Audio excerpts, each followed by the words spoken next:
Nandito pala kami ngayon sa Barangay Bunga, Tarangnan, Samar kasi bumili kami ng mga biik. At habang papunta kami sa aming bibilhan ay nakakita kami ng nagsasabong ng mga pato, hindi manok.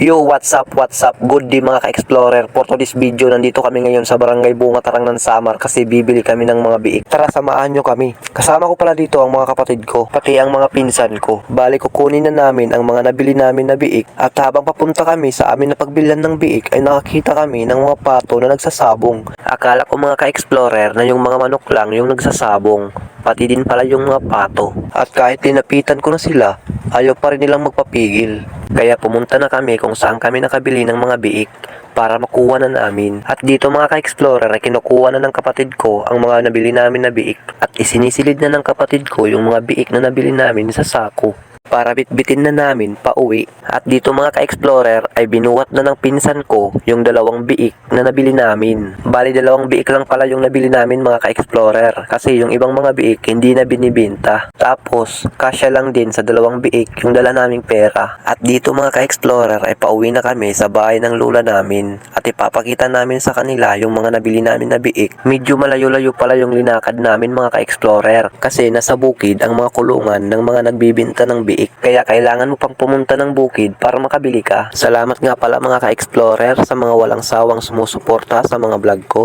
Kayo ang dahilan kung bakit ako nandito at nagpatuloy sa paggawa ng mga video. At kung bago ka pa lang sa aking page ka-explorer ay pwede mo akong i-follow para updated ka sa aking mga susunod na video.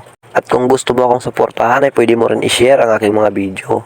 Ngayon pa lang ka-explorer ay magpapasalamat na ako sa iyo. At dito mga ka-explorer ay nandito na pala kami sa bahay ng lola ko. At ipapakita na namin sa kanila ang mga nabili namin na biik. Kaya binuksan na ng kapatid ko at ng pinsan ko ang sako kung saan nakasilid yung mga biik para ipakita na namin kung magandang klase ba ng biik ang nabili namin. Kung mapapansin nyo mga ka-explorer kung bakit maraming tao, ganyan talaga yan dito sa bahay ng lola ko. Lahat ng mga kamag-anak namin pumupunta dito. Masaya kasi mga ka-explorer pag sama-sama ang magkakamag-anak lalo na kung nagtutulungan. At dito mga ka-explorer ay tinignan na nila ang mga biik kung okay ba. Sabi ng lolo ko okay naman daw, malulusog ang mga biik. Magandang klase ng biik daw ang nabili namin at mabilis lang itong lumaki. Kaya masaya kami sa mga nabili namin na biik kasi malulusog ito. Kung mapapansin nyo dito mga ka-explorer, meron kaming mga lambat na inaayos ng uncle ko.